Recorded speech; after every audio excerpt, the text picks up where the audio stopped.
میں نے کہا جن فرائض کے چھوڑنے کی وجہ سے حالات آ رہے ہیں، کیا یہ حالات وظائف سے ٹھیک ہو جائیں گے؟ سوچو تو صحیح، حالات آ رہے ہیں فرائض کے چھوڑنے سے، ٹھیک ہو جائیں گے وظائف کے پڑھنے سے؟ لو تو بات بھی ہے بلا، جی ہاں، پوری رات بیٹھ کے یہ وظیفہ پڑھ لو حالات ٹھیک ہو جائیں گے؟ ارے تم پوری رات پڑھ کے سوتے آرام سے، اٹھ کے فجر کی نماز پڑھ لیتے، اللہ اسی پہ حالات بدل دیتے۔ ہاں ہاں، جو آدمی عشاء کی نماز اور فجر کی نماز جماعت سے پڑھ لے اسے پوری رات کی عبادت کا اجر ملتا ہے۔ میں یہ کہنا چاہتا ہوں کہ اس زمانے میں فرائض سے زیادہ آسان وظائف ہیں۔ ہاں جی، کوئی وظیفہ بتا دو، مشائخ بزرگوں کے پاس جائیں گے کہ جی یہ حالات ہو رہے ہیں اس وقت مسلمانوں پر، کوئی وظیفہ بتاؤ، کوئی وظیفہ۔ حالانکہ سب کو یہ بتانا چاہیے کہ حالات فرائض کے چھوڑنے کی وجہ سے ہیں۔ تم جاؤ، نکل جاؤ اپنے مکان گھر چھوڑ کر اور لوگوں کو دعوت دے کر فرائض کی طرف لے آؤ۔ میں تمہیں کیا بتاؤں، پتہ نہیں سمجھ میں آئے گی بات یا نہیں۔ رات میں یہ سوچ رہا تھا، سن 47 میں جب ملک تقسیم ہوا، 46 کی حضرت کا بیان مولانا صاحب کا، ایک سال پہلے 46 مولانا صاحب کا بیان۔ حضرت کہہ رہے مجمع سے میں تم سے خدا کی قسم کھا کر کہہ رہا ہوں، اس وقت تھوڑا سا پیسہ لے کے ملک کے اندر نکل جاؤ، ورنہ سارا کچھ چھوڑ کے ملک سے باہر نکلنا پڑے گا۔ یہ حضرت 46 کا بیان ہے، قسم کھا کے فرمایا مجمع سے، میں تمہیں خدا کی قسم کھا کر کہتا ہوں، اس وقت تھوڑے سے پیسے لے کر ملک کے اندر نکل جاؤ اللہ کے راستے میں۔ اگر یہ نہیں کرو گے تم اب تو تمہیں سب کچھ چھوڑ کر ملک سے نکلنا پڑے گا۔ یہ حضرت 47 سے پہلے ایک آدمی نے گستاخی کی، کھڑا ہوا مجمع میں کہ کون نکال دے گا ہمیں؟ پورا خاندان سارا مال اسباب جو ہے، دکان مکان زمین سب کچھ چھوڑ کر ایسے حالات میں نکلے، کچھ کسی بھی چیز کا بھی معاوضہ نہیں ملا۔ بڑی بڑی حویلیاں، بڑی بڑی زمینیں، گاؤں کے گاؤں چھوڑ کر چلو۔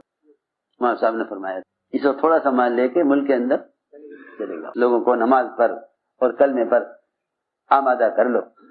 یہ نہیں کرو گے تو سب کچھ چھوڑ کر کہاں سے نکلنا پڑے گا؟ ملک سے باہر۔ میں یہ بات حضرت کی یاد آ رہی تھی کل سے، یہ وقت ہے اس کا۔ ہم تو بات پڑھتے ہی ہیں، ہم تو روزہ رکھتے ہی، ارے تم نماز پڑھتے ہو، تم روزہ رکھتے ہو، تمہاری نماز روزے سے تھوڑی حالات بدلیں گے، تمہاری نماز روزے سے حالات تھوڑی بدلیں گے، تمہاری نماز روزے سے حالات نہیں بدلیں گے، تم دوسروں کو نماز روزے پر لے آؤ گے تو حالات بدلیں گے۔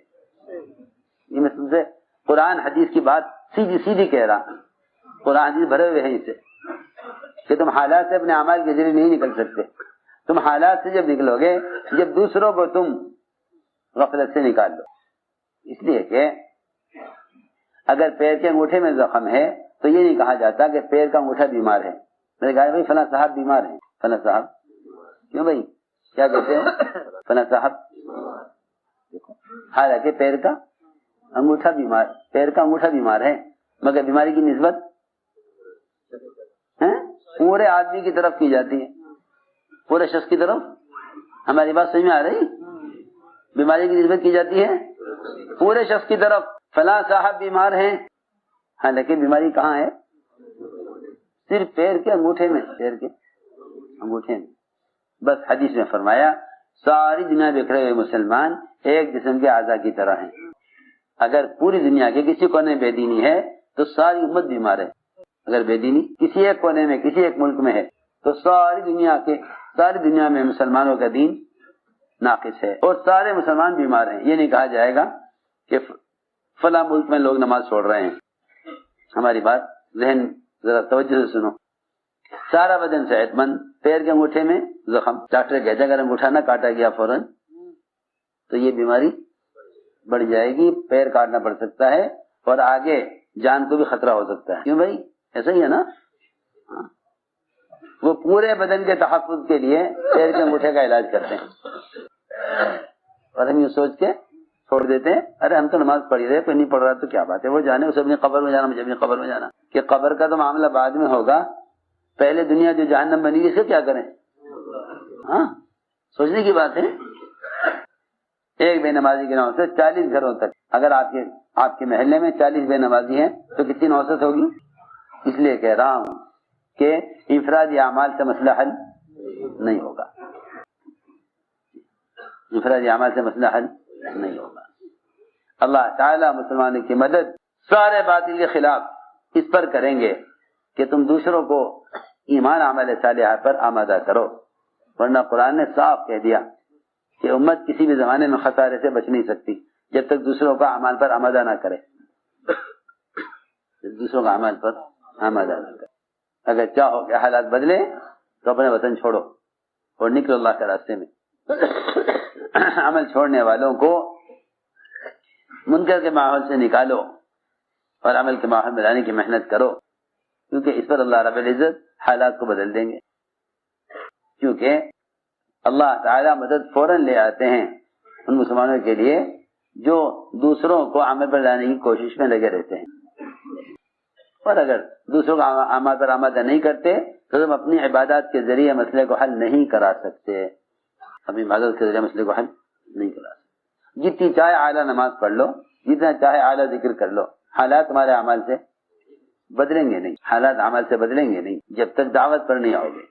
یہ اللہ تعالیٰ کا ضابطہ ہے، یہ اللہ تعالیٰ کا ضابطہ ہے، یہ کوئی کہنے کی بات نہیں ہے، قرآن حدیث سے بھرے ہوئے ہیں، قرآن حدیث سے بھرے ہوئے ہیں۔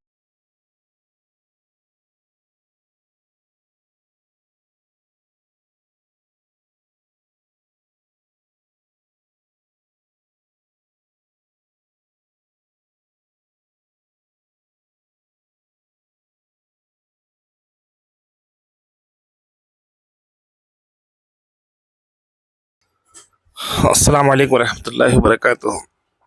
پیارے دوستو، جیسے کہ آپ نے بیان سنا، حضرت جی نے جو ہے اسباب کے تعلق سے بیان ہمیں بتایا کہ اسباب کے چھوڑنا جو ہے انسان کو کدھر لے کے چلے آتا ہے۔ مجبوری ہماری جو ہے، ہماری مجبوری ہے ہم اسباب کو اختیار کریں تاکہ ہم اللہ کو امتحان دے سکیں۔ اسباب اختیار کرنا اللہ کو امتحان دینا ہے کہ توکل کس پہ ہے، یقین کس پہ ہے، اسباب پہ ہے یا مجھ پر ہے۔ اسباب کا اختیار کرنا بھی ضروری ہے۔ اس سے پہلے کہ بیان میں مولانا حضرت جی نے خود بتایا تھا کہ دوائی لینا مجبوری ہے، دوائی لینے پر اللہ نے مجبور کیا ہے۔ کیوں کیا ہے؟ کہ توکل جو ہے، اگر پورا یقین جو ہے اسباب سے ہٹ کر اللہ کی ذات پر آ جائے تو ہمارا یقین تو کامل ہو جائے گا، پھر ہمارا امتحان کہاں رہا؟ جو اللہ نے ہمیں اس دنیا میں امتحان کے لیے بھیجا ہے، اگر ہمارا یقین پوری طریقے سے کامل ہو گیا تو فرشتوں والی صفت ہمارے اندر آ جائے گی جو ہمیشہ عبادت کرتے ہیں، پھر ایگزام کہاں رہا؟ دنیا ایک امتحان گاہ ہے جہاں امتحان دینا ہے، دیتے رہنا ہے اور اس میں سے پاس ہو کر جانا ہے اپنے ایمان اور اعمال کو بچا کر۔ تو اسی طرح جو ہے بس اپنے ایمان اور اعمال کو بچانا ہے تاکہ اس دنیا سے ہم جو ہے نیک بن کر نکل جائے اور اپنا اعمال سیدھے ہاتھ میں ہمیں مل جائے۔ ویڈیو کو لائک کریں، شیئر کریں اور میرے چینل کو سبسکرائب کریں۔